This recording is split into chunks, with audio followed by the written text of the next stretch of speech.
和朋友露营烧烤时，我和季怀提了分手，就因为烤好的串先给他，没给你。是，随你，想分几天，别影响下周的婚礼。相恋第7年，分手2个字已经引不起他半分注意。他笃定我闹一闹，总会回到他身边。可这一次，手机一震，我看了眼手机，是有人让我发位置，我随手将定位发了过去，没有什么放不下。好吧，季怀，这次我是认真的。上次你也说是认真的，可最后呢？大半夜喝得醉醺醺的，在桥上给我打电话说不同意复合就跳桥。这次我不会挽回了。景香，就这么点小事你就要分手，真的没必要吧？有必要。我都解释过了，今天苏婉是客人，那咱们不得尊重客人，先招待客人吗？那我呢？我就理应被无视吗？好了，这一盘你独享，行吗？你以为我缺的是你这份肉吗？呀，怎么就扔了？多可惜啊！我还说过来尝尝呢。怎么了？吵架了？哎，我要是早一步，或许还能带走一盘肉。你干脆连人一起带走啊！我和季怀只是朋友而已，景香你别多想。朋友需要把我男友的日程记得比我还清楚。你要喜欢我男朋友，大方点，说出来，我让给你就是。行了，你生我的气，说我就行了，你冲他发什么火？赶紧哄好你的小宝宝，还等着你玩狼人杀呢。一起去。我没动，随便你。我没理他，坐下来拿出书，只听传来对话。你俩又吵架了呀？这次是为啥？还能为啥？烤的肉没先给他呗，就这么点事儿，至于吗？你真的不哄啊？让他冷静冷静吧。我低下头读起了书，书翻了2页，一个字都没看进去。季怀，你婚礼准备的怎么样了？差不多了，就差现场布置了。怀哥，我接了另一个婚礼的单，在你婚礼前1天，恐怕剩不了多少白玫瑰了。香香，换成百合行不行？颜色差不多。不行，我真不是故意的。最近婚礼特别多，知道婚礼多不提前规划吗？还是你觉得别的客户不好说话，但我好拿捏？合同怎么签的？适可而止啊，只是换个花，没必要这么上纲上线。苏婉也就是一时疏忽，你别总把人往坏处想。我不要百合，整个现场的花都不要了，这订单不小呢。我的婚礼我做主，你换百合吧。季怀，你是打算办婚礼还是办别的？我百合过敏，之前严重过敏进过急诊。我最近太忙了，真的是忘记了。我没理他，扭头接了电话。香香，你看我发给你的图了吗？哪个裙子好看？你穿哪个都好看，还是你嘴甜。对了，你婚礼的主花是什么？我好挑配件。我抬眼望向远处，铃兰。真好，这花好适合你。我妈听说我要给你当伴娘，比我还激动，让我把你婚纱照发给她看看。婚纱照真没来得及拍。不是吧？季怀这么不靠谱吗？谈了7年恋爱，怎么连个婚纱照都没拍？小溪，我和季怀分手了。你真想好了？想好了。7年前他在寝室楼下等我时，也是这样的风。那时季怀追我，追得热烈，玫瑰一送就是3个月。他坚持了1年，我才答应。答应他的那天，他把999朵玫瑰分给了路人，我也以为我对他是独一无二的存在。直到几个月前，陈丽带着在追求的女生来参加朋友聚会，那一刻我心里隐隐有些不安。中途他去洗手间，苏婉故意坐到了我身边。你男朋友挺有魅力的。逗你的，别当真。那天回家后，我认真的跟季怀聊过苏婉，他说我太敏感了，为了让我安心，他当着我的面拒绝了苏婉的社交账号好友申请。可半个月后，我参加活动，现场布置了好多百合花，我还没反应过来，眼睛就肿了起来，呼吸也开始变得困难。手机屏幕上季怀的头像一遍遍划过，可1次2次他都没有接。发现我情况不对的人，居然是台上嘉宾陆玉晨。那天晚上，季怀很晚才回家。苏婉身体不舒服，在地铁上难受，我刚好顺路就送她回家了。路上苏婉在副驾睡着了，我怕吵，就把手机关了静音。我默默坐在沙发上，什么也没说，病历就放在茶几上，可他看都没看。哎，你们女生是不是都喜欢这种类型的？当然喜欢啦。不过我听说了个八卦，他好像要结婚了。我只是听同行说，我不感兴趣他们的话题。手机上显示还有半小时到。是小溪电话吗？是问伴娘群吧？跟你无关。怎么跟我无关？我还打算让陈丽当我的伴郎，没准还能撮合一下她和西西。陈丽不是在追苏婉吗？他们不合适。花的事情是我疏忽了，你放心，我来协调，保证不用百合。不必。好啦，别生气了，别人的婚礼都有漂亮的花，我们家香香的婚礼也不能输。我已经联系好了新的花店，保证你会喜欢。季怀，我们已经分手了。这时旁边响起了苏婉的叫声。大刘、陈丽，你俩都松开手。苏婉，你也别总让人猜心思了，今天你就选一个吧。你要是上了陈丽的车，以后我绝不纠缠你；你要是上了我的车，以后你跟他们都别来往。陈丽也松了手，什么话也没说。都是兄弟，至于吗？怀哥，我可不可以坐你的车？顺路倒是顺路，只是我的后座放了婚礼的物料。季怀转向我，这样吧，挤一挤，先送苏婉，我们再回去。我不坐你的车，我要准备婚礼的事儿，一会儿有家人来接我。娘家要准备的东西也挺多，你别把自己累着。那我们走吧，我还得回店里赶活呢。他拽着季怀往停车场走去。季怀回头看了我几次，最终什么也没说。我没看他，只是低头看了眼时间，快了。季怀开车回城的路上，一辆黑色轿车和他擦肩而过。刚刚那个司机好帅，一闪而过，你都能看出来。其实有那么一瞬，他也觉得那张脸似曾相识。他皱了皱眉，没想起来，油门踩下去，那辆黑色轿车消失在后视镜里。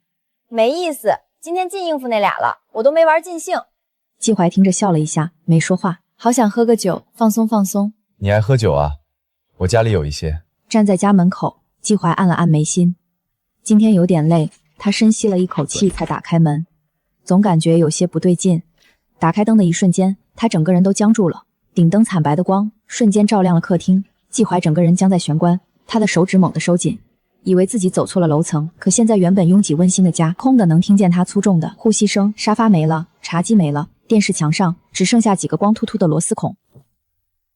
季怀心头猛地一沉，一股凉意涌上来。7年了，景香闹过脾气，摔过东西，离家出走过。这次不是简单的吵架。他深吸一口气，看到了箱子里日历。他抽出那本日历，下周6的日期被红笔重重的圈了一个圈，旁边写着2个字：婚礼。看着那个刺眼的红圈，季怀心底那股莫名的恐慌瞬间停滞了。紧接着他皱起眉头，原来在这等着他呢。季怀扯了扯嘴角，为了逼他低头，连搬家公司都叫来了。天哪，景香是把家搬空了，他脾气也太大了吧？没事儿，他闹脾气呢，想换新家具。不巧家里连个坐的地方都没有，今天只能出去喝一杯了。好呀，那我们去酒吧。接下来的整整5天，季怀没有给景香打过一个电话。他笃定景香撑不了多久，他那么爱她，怎么可能真的舍得放弃7年的感情？他甚至在脑海中反复描摹着那个画面，等到结婚那天，景香一定会穿着婚纱，到时候他再好好跟她谈谈。第5天的清晨，阳光刺眼，季怀站在酒店房间的镜子前，穿上西装。大刘和陈丽拉门进来。怀哥，车队都在楼下等着了。季怀拍了拍衣摆，嘴角勾起一抹笑意。他转过身，带着伴郎团意气风发地推开了房间大门。怀哥，今天这排场可以啊！季怀挑起嘴角，目光扫向大堂中央的电子水牌。可下一秒，他的笑容僵在了脸上。水牌上滚动着3对新人的名字，没有季怀，也没有景香。季怀脸色一沉，大步走到前台。你们怎么做事的？怎么没我的名字？先生，您的婚宴在2周前就已经被取消了。胡说！我什么时候取消过？是景香女士亲自来办理的，违约金也已经全额结清了。季怀脑子里嗡的一声，2周前，他猛地拨打景香的号码。对不起，您拨打的号码。去景香家。半个小时后，几辆扎着彩带的车停在景香娘家楼下。景香，你给我出来，别闹了！门开了，一个中介探出头。你们找谁啊？景香呢？让她出来！什么景香？这房子上周就卖了，原房主已经搬走了。季怀僵在原地，呼吸急促。他终于意识到，景香不是在闹脾气，他是真的不要他了。季怀颤抖着手拨通了景香闺蜜小溪的电话，电话响了很久才接通。小溪，景香到底在哪儿？季怀，你吼什么？婚礼早就开始了。让她接电话，别玩这种把戏了。没有我到场，她一个人怎么结婚？季怀，你是不是听不懂？我说婚礼开始了，不过新郎不是你。季怀他疯了一样冲下楼，到楼下，小溪发来了一个定位。你要是不死心，亲眼来看看呀。季怀死死盯着屏幕上的地址，微风拂过草坪，漫天的白铃兰花瓣随风卷起，落在我的婚纱裙摆上。7年了，我曾经无数次期待他能为我冲动一次。私密的宣誓仪式刚刚结束，现场只有最亲近的家人和朋友。接下来，我们要走向庄园外等候的媒体区，正式向外界宣布婚讯。陆玉琛，你现在正处在事业的最巅峰，外面全都是媒体的镜头，只要我们走出去，你的婚姻就会彻底曝光。你真的不怕公开结婚会影响你的事业吗？他抬起手，将我被风吹乱的头纱轻轻别到耳后。香香，我拿过很多奖，最佳男主角，最受欢迎男歌手，但那些加起来都不及你今天走向我时我心里的感受。能娶到你，才是我这辈子拿过最有分量的奖。我不需要靠隐瞒婚姻来换取事业，我要让所有人知道你是我名正言顺的妻子。我的眼眶猛地一热，心脏像是被什么东西稳稳地拖住了。这种将我置于一切之上的偏爱，这种毫无保留的托底感，走吧，是季怀那7年里从未给过我的。门外媒体区已经人头攒动，我们刚一露面，无数闪光灯瞬间亮起，连成一片刺眼的白昼。快门声震耳欲聋，记者们激动地往前挤。就在这时，一阵喧闹声从警戒线外传来：“让开，放开我，让我进去！景香，你给我出来！”这声音太熟悉了，我循声望去，几个安保人正拦住一个男人，男人穿着一身却凌乱的西装，口袋被扯破了，领口敞着，他双眼发红，拼命地往里冲。是季怀，他隔着重重叠叠的媒体和安保，死死盯着我和陆玉成，紧扣的双手，眼里满是不信。景香！他话没说完就被拖走了。媒体的闪光灯白得刺眼，强光一阵阵晃过季怀的脸，他被2个安保反剪着双臂，西装的布料被扯得变了形，他却像感觉不到疼一样，死死盯着我身上的婚纱。陆亦辰怕我不适应，简短的结束了采访。他揽着我的腰，护着我，准备走向停在一旁的车。景香，你站住！你怎么可以嫁给别人？你是不是在演戏气我？我改，我全都改！你别闹了，跟我回去！我停下脚步，转过身，远远看着他，看着这个我爱了7年的男人。他此刻狼狈不堪，可我的心里竟然没有一丝波澜，没有报复的快感，也没有残存的留恋，只有平静。季怀，我们分手了。那天你亲口答应过的，家我已经搬空了，违约金我也付了，我们之间早就结束了。季怀愣住了。不，我没答应，我那是气话。7年的感情，你怎么可能说断就断？你爱我，你明明那么爱我。他猛地发力，竟然趁安保不注意，跌跌撞撞地朝我扑过来。陆玉琛连眉头都没有皱一下，他只是微微侧身，将我完完全全地护在身后，隔绝了季怀所有疯狂的视线。接着他低下头，在季怀的注视下捧起我的脸，慢慢在我的唇上印下了一个极尽温柔的吻。季先生，现在你信了吗？季怀如遭雷击，支撑他骄傲的最后一根稻草彻底断了，他双腿一软，跪倒在庄园冰冷的铁门外。我头也没回地走了，在陆玉琛的护送下，弯腰坐进了车里。车门关上，深色的车窗缓缓升起，将季怀那张惨白的脸彻底隔绝在我的世界之外。几天后，我靠在沙发上，滑动着手机屏幕，热搜榜已经沸腾了。陆亦琛的个人账号置顶了一条新动态，没有公关团队的官方台词，只有简单的一句话：暗恋多年，终于得偿所愿。陆太太余生请多指教。配图是我们十指紧扣的照片。评论区里，粉丝们在超话里刷屏，看着这些留言，我眼眶微微发热。一杯温水递到了我面前，陆亦琛走过来，顺势将我圈进怀里，另一只手拿着厚厚的剧本摊开在我们面前。别闹，大白天的。别动，让我抱会儿。香香，如果高中那年我没有出国，如果我能勇敢一点，早点跟你表白，我们就不会白白错过这么多年了，你也就不用受那么多委屈。我心头一震，高中那年，那些藏在课本里的纸条，那些放学路上装作不经意的偶遇，原来那不是我一个人的懵懂试探，他竟然全都记得，并且记到了现在。手机屏弹出一条特别关注的视频，标题很醒目。我点开视频，画面虽然模糊，但依然能看清一个戴着鸭舌帽的高大男生抱着已经有些意识不清的我，快步走进急诊大厅。那是陆亦琛。手机一震，一个陌生号码发来消息：香香，我们谈谈好吗？清晨的雾气还没散尽，我推开别墅的雕花铁门，季怀靠在外面的墙边，他手里捧着巨大的一束红玫瑰，花瓣边缘已经有些枯萎。7年前他送花，我觉得浪漫至极，现在只觉得无比讽刺。季怀冲了过来，死死挡住我的去路，他双眼布满血丝，眼眶通红，整个人透着一股颓废。网上的视频我看到了，我才知道那天你给我打电话是因为出事了，我错了，我真的知道错了。他试图抓我的手，我避开。我承认，我确实对苏婉有过好感，大刘他们都在追她，她却总来找我，我当时觉得很有面子，可我真的没想过要出轨，但我现在已经不再和她联系了，真的，香香，我真的后悔了。你找我就是为了说这些？季怀愣住了，他看着我毫无波澜的眼睛，眼底的光一点点熄灭。我们是不是真的回不去了？妹妹，我送你的戒指，你能不能留着？只要它还在你身边，我就觉得我们之间还有联系。我冷漠地后退半步，拉开我们之间的距离，看着他这副自我感动的模样，我只觉得荒谬。季怀，那枚戒指，我搬家那天就塞进你的行李箱里了，你到现在都不知道。你该不会这些天连那个纸箱都没打开看过一眼吧？季怀如遭雷击，他死死瞪大眼睛，嘴唇剧烈地颤抖着，却发不出一丝声。他以为那枚戒指还承载着他们的婚约，只要戒指没有被退回，他就不曾真的放下他。可他没想到，他早就退还了。我懒得再看他一眼，转身拉开路边早已等候多时的车门。车厢里，陆亦琛正翻看着剧本。处理好了。走吧。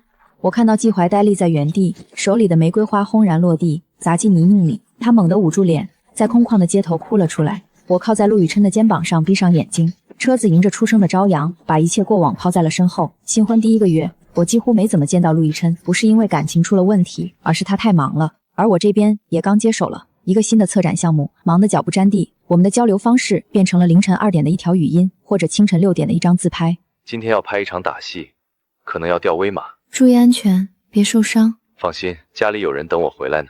我翻了个身，看着天花板上淡淡的晨光，嘴角不自觉地弯了起来。这种被人放在心上，被坚定选择的感觉，是我在上一段感情里从未拥有过的。1周后，陆玉琛提前收工，秘密飞回了家。我正在工作室里和设计师对方案，手机震了一下，我还没反应过来，办公室的门就被推开了。设计师瞪大了眼睛，差点叫出声。我把食指抵在唇边，示意他保密。陆玉琛把保温盒放在桌上，打开盖子，一股浓郁的骨汤香味弥漫开来。你不是说最近胃不舒服吗？我让阿姨熬了4小时的汤，趁热喝。设计师识趣地抱着电脑溜了出去，临走前冲我比了个大拇指。你不是在拍戏吗？怎么跑回来了？导演说我的戏份排不开，其实是他老婆生2胎，剧组放假2天，正好回来陪陪你。我喝了一口汤，暖意从胃里蔓延到四肢。对了，打开看看。这是我找人定做的。你不是喜欢铃兰吗？又不能真的天天带着鲜花出门，那就把这个带在身上吧。他站起身，绕到我身后，轻轻拨开我的头发，把项链戴在我的脖子上。他的指尖微凉，擦过我的后颈时，带起一阵细小的战栗。好了，以后我不在的时候，他替我陪着你。陆玉琛，你这样会把我惯坏的。那就惯坏吧，反正你是我的，惯坏了也没人敢接手。然而幸福的泡沫总是容易被现实刺破。婚后的第3周，一则八卦新闻悄然爬上热搜，独家爆料顶流男星隐婚，对象疑是圈外人，知情人称女方曾有婚约，虽然没有指名道姓，但配图是我和陆玉琛在商场逛街的背影照，照片拍得很模糊，但熟悉的人一眼就能认出我们。评论区炸了锅，哥哥什么时候结的婚？我怎么不知道？女方是谁？长得怎么样？配得上我们家哥哥吗？隐婚不会是奉子成婚吧？知情人说女方之前有婚约，谩骂像潮水一样涌来。我坐在沙发上，手指微微发抖。我只是爱上了一个人，和他结了婚，为什么要被这么多人审判？别看了。可是没有什么可是，这件事我来处理，你只需要做一件事。什么？相信我。第2天上午，陆玉琛的工作室发布了一条声明，没有长篇大论，没有卖惨，只有3句话：一、陆玉琛先生已于上月与景香女士合法登记结婚，婚姻状况属实。2、景香女士此前婚约已合法解除，不存在任何法律或道德问题。3、本人与太太感情稳定，感谢关心，也恳请尊重私人空间。声明发出后1个小时，陆玉琛本人转发了这条微博，并加了一句：他是我高中就喜欢的人，等了很多年，终于等到了，谁要是欺负他，我跟谁没完。评论区瞬间沦陷，天哪，这是什么神仙爱情？哥哥你好深情啊！当然也有一些不友好的声音，但很快那些声音就被粉丝们自发组织起来的大规模控评淹没了。更让我意外的是，超话里的大粉发布了一条置顶公告，所有星辰注意，嫂子对百合花严重过敏，以后所有线下应援送花探班一律禁止出现百合花，谁踩线谁自己推圈不送。我看着这条公告，眼眶一热，差点掉下眼泪来。这些素未谋面的人，因为喜欢同一个人而愿意善待一个素不相识的我，这种感觉太奇妙了。风波平息后，生活渐渐回归正轨，陆亦琛回到了剧组，我继续忙我的策展工作。我们约定每天至少视频通话10分钟，不管多忙。有一天晚上，我正在整理展览的画作资料，手机响了，不是陆亦琛的视频，而是一个陌生号码。我犹豫了一下，还是接了。喂，电话那头沉默了几秒，然后传来一个熟悉又陌生的声音：香香，是我。你怎么知道我电话的？我问了小溪，她本来不想给，但我求了她很久。你有什么事？我就是想跟你说声对不起，我知道现在说什么都晚了，但是香香，我真的知道错了，我对不起你，对不起那7年的感情。季怀，你的对不起我收下了，但我们之间没什么好说的了。我知道，我就是想亲口跟你说一声，香香，祝你幸福。谢谢。我坐在椅子上发了好一会儿呆，7年的感情最后浓缩成一句对不起和一句祝你幸福。说实话，我心里没有太多波澜，那些爱过、恨过、委屈过、不甘过的情绪，在婚礼那天，在那个私人庄园的铁门外，就已经被我彻底放下了。手机又震了一下，是陆宇琛发来的消息：今天收工早，现在在酒店，你睡了吗？刚接了个电话，谁的电话？我想了想，还是如实告诉了他。季怀他说对不起，祝我幸福。消息发出去后，那边沉默了将近1分钟，然后一个视频通话打了过来，我接通，屏幕里陆玉琛穿着酒店的白色浴袍，头发还没吹干，看起来像是刚从浴室出来。他找你干什么？就是道歉。我挂了。香香，我不喜欢他找你。我知道，但我不会让你不接他电话。因为你不是那种需要我管着的人，你是我太太，你懂得分寸。那你还打视频过来干嘛？确认一下你还好不好，顺便告诉你一声，我下周杀青，之后有1个月的假期，想去哪里我陪你。去国外吧，就我们2个人。好，那就去国外，就我们2个人。季怀的消息像一颗小石子投进湖面，泛起一圈涟漪，然后很快归于平静。我以为这件事就这么过去了，但互联网没有忘记它。就在我和陆亦琛出发去国外度假的前一天，一则旧帖被翻了出来。那是几年前小西在一个女性论坛上发的匿名吐槽帖，详细记录了季怀在感情中的种种不作为，其中包括那场差点要了我命的过敏事件。帖子被截图转发发酵，加上之前八卦新闻里女方曾有婚约的线索，网友们顺藤摸瓜，很快拼凑出了完整的故事。我为了季怀付出了7年，忍受了他和另一个女生的暧昧，甚至在生死关头被他忽视，最后我选择了离开，嫁给了真正爱我的人。评论区的风向从一开始的质疑变成了心疼和支持。天哪，嫂子也太惨了吧，7年啊，喂狗了。那个前男友是什么？绝世渣男。女朋友过敏休克，他不接电话，理由是别的女生在车上睡觉，还好嫂子及时止损了。嫁给陆宇琛真是嫁对了。当然也有人扒出了季怀的工作单位和社交账号，我不清楚他遭遇了什么，只是从小西那里听说他丢了工作，搬了家，精神状态很差。小西在电话里说，香香说实话，我不同情他，这是他自己做的。我没有说话，不是因为我还在意他，而是因为我发现我已经没有任何立场去评判他的生活了。我们已经是2个世界的人了。度假回来后的第1个周末，陆亦琛带我去参加了一场私人聚会，到场的基本上都是他的圈内朋友，导演、编剧、演员、制片人。我被介绍给大家的时候，所有人的目光都带着善意和好奇。嫂子好，我叫林婉婉，是陆哥新戏的女2号。嫂子你真好看，比照片还好看。谢谢。嫂子是做什么工作的？策展。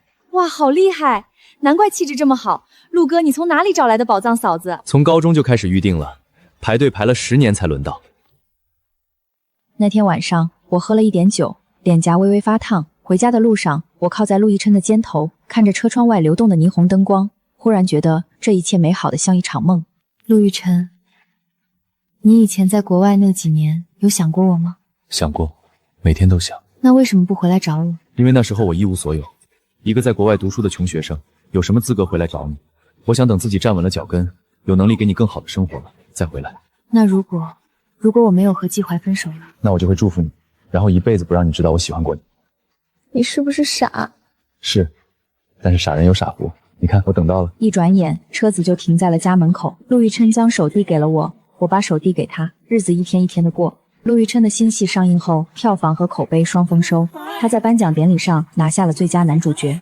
发表获奖感言的时候，最后一句话是说给我听的。最后，我要谢谢一个人，他不是圈内人，但他是我这辈子拿到过的最好的奖。太太，我在台上，你在台下，但我的心一直站在你身边。我坐在观众席上，穿着他帮我挑的礼服，眼眶红红的，拼命忍住眼泪。全网都在磕我们的 CP， 季怀彻底消失在了我的生活里。我没有刻意去打听他的消息，但城市就这么大，总有人会提起。听说他换了工作，去了另外一个城市。听说他瘦了很多，性格也变了，不再像以前那样张扬。听说他一个人住，没有再找新的女朋友。小西有一次跟我吃饭，提起他的时候，语气里带着一丝复杂的情绪。香香，你说季怀后不后悔？后悔不后悔都跟我没关系了。你变了。哪里变了？以前你提到他，不是生气就是难过，现在你提到他，就像在说一个陌生人，这说明你是真的放下了。我笑了笑，没有回答。那天晚上，陆亦琛难得没有工作，在家陪我。我们窝在沙发上看电影，看到一半，我忽然转头看他。怎么了？没什么，就是想看看你。看吧，看多久都行。把脸埋进他的胸口，听着他沉稳有力的心跳声，一下一下又一下，像是这个世界上最安心的节拍。陆亦琛，谢谢你回来找我。傻瓜。窗外月亮很圆，星星很亮，这座城市万家灯火，而我有属于我的那一盏。婚后第3个月，陆亦琛的戏终于全部杀青，他推掉了所有不必要的通告，把整整1个月戏程全部清空，说要在家好好陪我。第一天他睡到了上午10点，第2天我端着早餐回望室的时候，他还裹着被子，头发乱糟糟的。陆太太早。早什么早，都快中午了。我刚想转身去拉窗帘，他忽然伸手一把将我拽回床上，我整个人跌进他怀里，被他用被子裹住。再陪我躺一会儿。陆亦辰，你幼不幼稚？不幼稚，我欠你太多早安吻了，现在要补回来。那个吻不急不缓，像春天的风拂过湖面，温柔的让人想落泪。陆亦辰，你以后每年都要有这么长的假期。好，每年都陪你，陪一辈子。那1个月里，我们做了很多情侣都会做的小事，一起逛超市，一起做饭，一起在阳台上种花。他还学会了给我扎辫子，虽然扎得很丑，但每次他都会很认真的把碎发别到耳后。好看，明明是丑的。人好看，什么发型都好看。1个月后，他又要进组了。临走前的晚上，他收拾好行李箱，回到卧室的时候，我还靠在床头看书。怎么了？没什么，就是想跟你说几句话。我等着他开口。香香，我以前在国外的时候，最难熬的不是拍戏累、赶通档累，而是每天晚上回到酒店，一个人面对空荡荡的房间。那时候我就在想，如果有一天我回到家，有人开着灯等我，有人问我想吃什么，有人愿意听我说今天的辛苦，那该多好。他顿了顿，握住我的手。现在我有了，你就是我的那盏灯。我的眼眶热了。陆亦辰，你是不是每天晚上都要说这种肉麻的话？不是每天晚上，但我想到什么就说什么，这些话憋了10年，够我说一辈子的。我伸手抱住他，把脸埋进他的肩窝。那你说吧，我听着。陆亦辰收紧了手臂，将我整个人拥进怀里。我在他的怀里闭上眼睛，想到7年前的自己，站在宿舍楼下，为一个愿意送3个月玫瑰的男生心动不已。想到后来的自己，在无数个深夜里哭着问自己，是不是不够好，是不是不值得被好好对待。又想到婚礼那天，陆亦辰牵着我的手走过淋浴花的拱门，对我说余生请多指教。那些眼泪，那些委屈，那些不甘心都过去了。陆亦辰进组后的第1个月，生活像一台平稳运行的精密仪器。我的策展项目进入了最关键的落地阶段，每天在场馆里和施工团队确认灯光、展板、动线，忙得连喝水的时间都没有。而陆亦辰的剧组在邻省的一处全封闭影视基地，新戏是一部权谋大制作，他作为绝对的大男主，通告单排的密不透风。虽然忙碌，但我们依然保持着每晚睡前视频的习惯，哪怕他还没卸妆，哪怕我还在核对预算表，只要看到屏幕里对方的脸，一天的疲惫就会消散大半。直到那天下午，这种平静被一条空降的热搜打破，鲍某 L 姓顶流已婚男星，与同组清纯小花深夜研读剧本，举止亲密。配图是一张高弧的偷拍，画面里陆亦辰穿着剧组的戏服，正低头看着手里的剧本，而他身边站着同剧组的女3号，一个以清纯小白花人设刚出道不久的新人。楚楚照片的角度非常刁钻，从偷拍者的位置看过去，楚楚的头几乎要靠在陆亦辰的肩膀上，两人仿佛在昏暗的灯光下耳鬓厮磨。小西的电话第一时间打了过来，语气急得像要吃人。香香，你看热搜了吗？那个叫楚楚的简直是绿茶成精了，什么研读剧本，这借位开拍的手段我都看腻了，分明是买通了代拍，想踩着你老公上位。小西沉默了会。香香，你别往心里去啊，陆亦辰肯定不是那种人，7年前的季怀才是个烂人，你别因为这个影响心情。我没往心里去，这明显是对方自导自演的一出戏。我太了解陆亦辰了，一个愿意为了我在领奖台上向全世界告白，把10年暗恋公之于众的男人，怎么可能能给别的女人这种可乘之机？那你准备怎么办？就看着他蹭热度？不用我办，他自己会处理的。看着手机屏幕上刚弹出的一条特别关注提示，嘴角的笑意加深。仅10分钟后，陆亦辰的工作室就发布了一段长达3分钟的高清未剪辑花絮视频。视频的视角是剧组官方花絮摄影机的机位，画面里陆亦辰正坐在休息椅上看剧本，楚楚端着2杯咖啡凑过来，试图递给他一杯，并故意将身体往前倾。楚小姐，对戏请找副导演，咖啡请自己喝。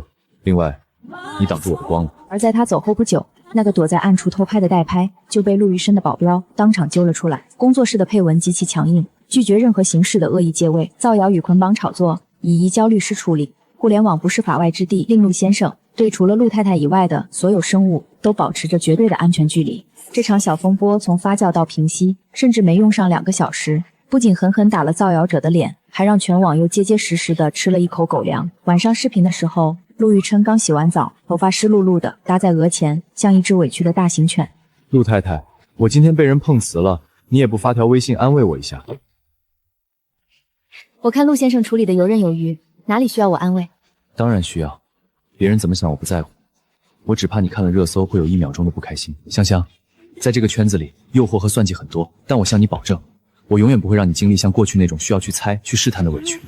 我的偏爱，心脏像是被泡在了温水里，妥帖而柔软。我知道，我信你。半个月后 ，VIP 预展圆满结束。接下来的几天是面向公众的开放日，展览的口碑在社交媒体上持续发酵，我的策展工作室也因此收到了好几个重量级项目的合作意向，一切都在向好的方向发展。积攒的口碑与底气，让我长久以来的坚持与付出都有了最好的回馈。微风拂进室内，裹挟着艺术的暖意与细碎，如光属于我的全新篇章正缓缓温柔开启。1个月后，展厅外的小广场上突然聚集了一大群人，我立刻带保安赶了出去。广场上，一个女人正举着一个大喇叭，声泪俱中地控诉着。她的周围围满了举着手机直播的网红和看热闹的路人。是苏婉，7个月不见，她再也没有了当初在露营时那副精致讨巧的模样。她那家花店因为违约和舆论风波最终倒闭了。如今的她看起来憔悴且充满怨气。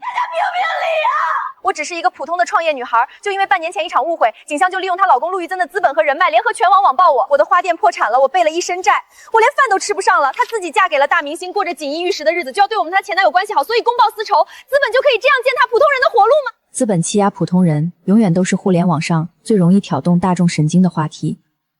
苏的这番表演立刻引燃了围观群众的情绪。景小姐，请问你是不是仗势欺人？请给公众一个解释。他想用舆论逼我妥协，甚至逼陆玉琛花钱息事宁人。手机疯狂震动，是陆玉琛打来的。他显然已经看到了网上的突发直播。香香，你现在立刻回安保室，不要和他正面冲突。不行，玉琛，如果我们现在直接封号发函，只会坐实他口中的罪名。那你要怎么做？我不能看着你被他们指着鼻子骂。我要当着所有镜头的面，亲手撕了他的剧本。我从来不是躲在你身后的金丝雀。景香直面全场舆论压力，决心正面击破苏婉的虚假表演，打破一场关于真相与舆论的对峙即将在所有镜头前拉开序幕。景香选择直面舆论，用真相击碎谎言，这是属于他的战场。我挂断电话，示意安保人员放开一个缺口，毫不退缩地走到了苏婉面前。没有人拦我，闪光灯和直播镜头几乎要贴到我的脸上。景香，你终于肯出来了！你敢不敢当着大家的面发誓，你没有动用你老公的关系封杀我？我不需要发誓，因为事实不需要用发誓来证明。我转头看向小西，小西立刻会意，将我们早就备好的平板连接上了广场外墙的高清电子大屏幕。苏女士说我动用资本封杀她，那么请大家看大屏幕。这是过去半年里苏婉女士名下的花店面临的6起民事诉讼。这6起诉讼的原告也不是我，而是6对因为苏婉女士偷工减料、使用过期甚至含有各种物质的廉价花材而导致婚礼全毁的普通新人。现场的议论声瞬间小了下去。我滑动屏幕，调出了一段录音。这是苏女士在花店倒闭前与进货商的通话录音，上面明确记录了她要求对方用工业染料对枯萎花材进行翻新的要求，这也是法庭的呈堂证。你这是非法窃听，这是假的，你在转移话题。录音是进货商为了自保录下的，法庭已经采信。我居高临下的看着他，眼神里没有一丝温度。苏婉，你的花店倒闭是因为你毫无商业道德，践踏了客户的信任。你背负债务是因为你需要赔偿那些被你毁了人生重要时刻的受害者。我环视了一圈周围的镜头，在这个世界上，不是谁声音大谁会哭却被他坑骗的普通人。如果你认为的公正判决就是资本的封杀，那你侮辱的不是我，而是法律的尊严。字字句句条理清晰，证据确凿。苏婉因证据放下了扬声器，而人群们此刻像避瘟神一样纷纷后退。围观的人群被推开，一个戴着头盔的男人走了进来。他没有撒谎。他摘下头盔，露出一张布满风霜、消瘦的几乎脱相的脸。是季怀半年的时间，他仿佛老了10岁。他手里还提着一份没送完的外卖，站在镜头前手足无措，却还是咬牙看向了他。大家不要信他，我是他的前男友，当初是我们对不起他。他从一开始就是在故意挑拨离间，是他明知道他对百合严重过敏，还故意要在婚礼现场替换花材，差点害死他。景香没有逼死过任何人，是我蠢，是被虚荣心蒙蔽了双眼。苏婉的花店破产是他咎由自取，而我落到今天送外卖的地步，也是我活该。苏婉尖叫着扑向季怀，两人在镜头前扭打成一团，场面一片混乱。季怀一边挡着苏婉的抓挠，一边透过人群带着近乎哀求的目光看向我，那眼神里有一种卑微的期盼，似乎在等我。因为他此刻的挺身而出，而给他一个眼神，甚至是一句感谢，他或许以为他站出来为我作证，就能在我们之间画上一个稍微体面一点的句号。可是他错了。李队长，这两个人在展馆门口寻衅滋事，严重扰乱公共秩序，请立刻报警，把无关人员清理干净，不要影响了看展的客人。他看着我决绝的背影，终于明白，在我的世界里，他连作为一个赎罪者的资格都没有了。苏婉和季怀被带走调查，我回到休息室，一股前所未有的眩晕感突然如海啸般袭来，肾上腺素褪去后，这段时间以来的高强度，连轴转睡眠不足，加上刚才的紧绷对峙，仿佛在这一刻，终于压垮了身体的警戒线。我眼前一黑，手里的玻璃杯砸在地上，碎成数片。在失去意识的最后一秒，我听到了小溪惊恐的尖叫声。等我再次恢复意识时，鼻尖萦绕着医院特有的消毒水味。我缓缓睁开眼睛，看到的是一片惨白的病房天花板，病床边一个高大的身影正死死地握着我的手，是陆玉琛。香香，你吓死我了，你真的吓死我了。他把我抱得很紧，紧到我能感觉到他胸腔里那颗狂跳不止的心脏。这个在万千闪光灯上面不改色，拿了影帝也只是微微一笑的男人，此刻却像个濒临崩溃的孩子。我没事，可能就是太累了，低血糖。你怎么跑回来了？剧组那边怎么办？去他的剧组，我什么都不拍了，我就该把你带在身边。他在害怕，他在害怕自己会重蹈季怀的覆辙，害怕自己因为工作而忽视了我的安全。我看着他这副模样，心里疼得厉害。我刚想开口安抚他，病房的门被推开了。陆先生，陆太太，不用这么紧张。陆太太只是因为过度劳累和精神紧张导致的突发性晕厥。不过，恭喜二位，陆太太已经怀孕8周了。早孕期间本身就容易疲倦，以后一定要休息，绝对不能再这么高强度工作了。我愣住了，下意识地伸手摸向自己平坦的小腹。我要当爸爸了。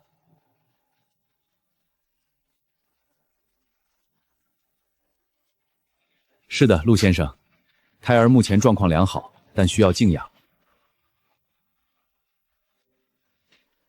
香香，谢谢你，谢谢你，我会是个好爸爸的，我发誓，我绝对不会让你受一点委屈。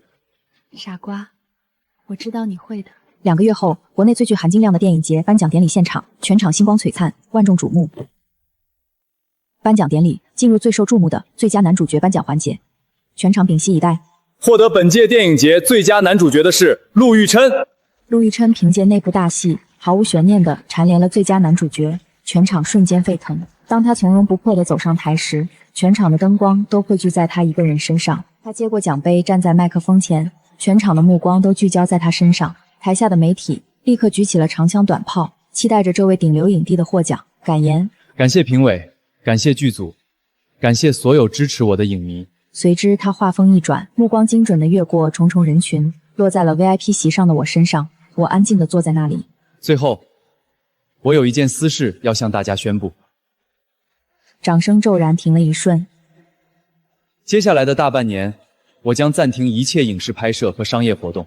全场哗然，因为我要去履行我人生中最重要的一份合约了。我要去陪我的陆太太，电影可以以后再拍，但在她最需要我的这几个月里，任何角色都比不上丈夫和父亲这2个身份。镜头一转，我泪流满面，掌声雷动，全部人都站起来祝贺。陆太太，我赢了世界，而你赢了我，余生请多指教。镜头切到了我的脸上，大屏幕上我眼眶微红，却笑得无比灿烂。谢谢大家。颁奖典礼现场满是祝福的掌声与欢呼声，这一刻，荣耀与幸福完美交融。在万众瞩目的颁奖典礼上，陆玉琛用最郑重的方式给了他的爱人最坚定的承诺，也开启了他人生的全新篇章。